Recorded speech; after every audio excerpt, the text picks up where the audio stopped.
নিমাস্ত্র তৈরির প্রস্তুত প্রণালী। আধুনিক কৃষি ব্যবস্থায় উৎপাদন বেড়েছে, অথচ প্রতিদিন ক্রমাগত মাটির উর্বরতা ও উৎপাদিকা শক্তি হ্রাস পাচ্ছে। রাসায়নিক সার, কীটনাশক, ছত্রাকনাশক, আগাছানাশকের বহুল ব্যবহার ছাড়া উন্নত মানের ফলন পাওয়া সম্ভব নয়। কৃষক ভাইদের এই বদ্ধমূল ধারণা এবং সময়ের অগ্রগতি, এই দুয়ের কারণে এগুলির ব্যবহার উল্লেখযোগ্যভাবে বৃদ্ধি পেয়েছে। উচ্চমাত্রায় এই রাসায়নিকগুলির লাগাম ছাড়া ব্যবহারের ফলে মাটি ও কৃষি পণ্যের উপর তার কুপ্রভাব পড়েছে। সাথে সাথে পরিবেশ ও জৈব বৈচিত্র্যের ভারসাম্যও নষ্ট হচ্ছে। আর পরিবেশ বান্ধব কৃষির বাস্তবায়ন করতে হলে জৈব কৃষি নিমাস্ত্রের ওপর বিশেষ গুরুত্ব দিতে হবে। কিন্তু নিমাস্ত্র কি? নিমাস্ত্র একটি জৈব কীটনাশক।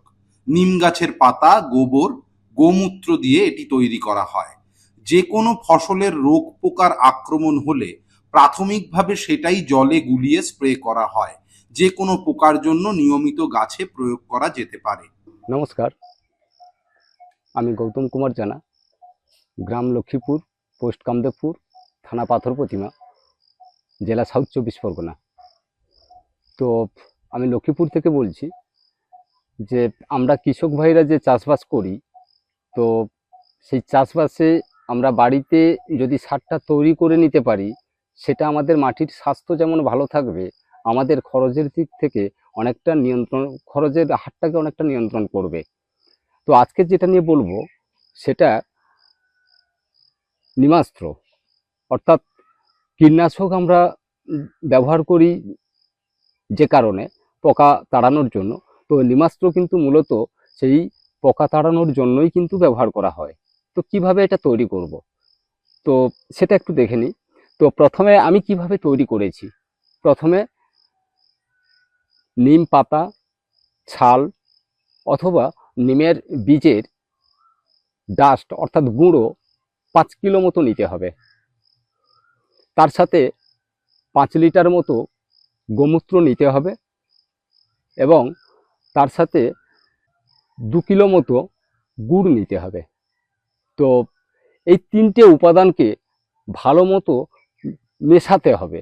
কিভাবে মেশাবো না, এই জায়গাতে একটু বলে নিই যে এই জায়গা থেকে কোনো ধাতব পাত্র ব্যবহার করা চলবে না। কোনো কাচের অথবা প্লাস্টিকের ড্রামের মধ্যে করাটাই শ্রেয়। তো এই উপাদানগুলো দিয়ে একটা কাঠি দিয়ে ক্লক এবং অ্যান্টি ক্লক এইভাবে 1 থেকে 2 মিনিট কিন্তু নাড়াচাড়া করতে হবে।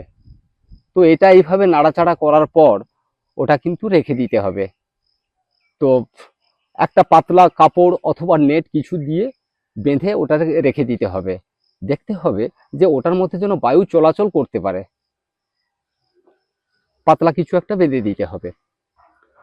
তো এটা 48 ঘন্টা পর দেখবেন এই মিশ্রণটা তৈরি হয়ে গেছে। তখন ওটাকে নিয়ে একটা পাত্রের মধ্যে পাতলা কাপড় দিয়ে ওটাকে ছেঁকে নিতে হবে। তো ওটাকে ছেঁকে নেওয়ার পর ওটাকে 9:1 অনুপাতে গাছের উপর স্প্রে করা যেতে পারে। এবং এই উপাদানটা যদি সংরক্ষণ করতে চান তাহলে এটা 6 মাস মতো সংরক্ষণ করা যেতে পারে। যাই হোক, এই কীটনাশক প্রধানত চোষক পোকাদয়ে পোকার জন্য উপযোগী। এটি মাটির উর্বরতাও উন্নত করে। এই মিশ্রণটি প্রস্তুত করার পর এটি 6 মাসের জন্য সংরক্ষণ করা যেতে পারে। এই জৈব কীটনাশক নিমাস্ত্র পর্যায়ক্রমে প্রতি মাসে একবার ফলিয়ার স্প্রে আকারে ব্যবহার করা যেতে পারে, অথবা যখন ফসল কীটপতঙ্গ দ্বারা আক্রান্ত হয় খুব সকালে বা বিকেলে এই মিশ্রণটি স্প্রে করতে হবে।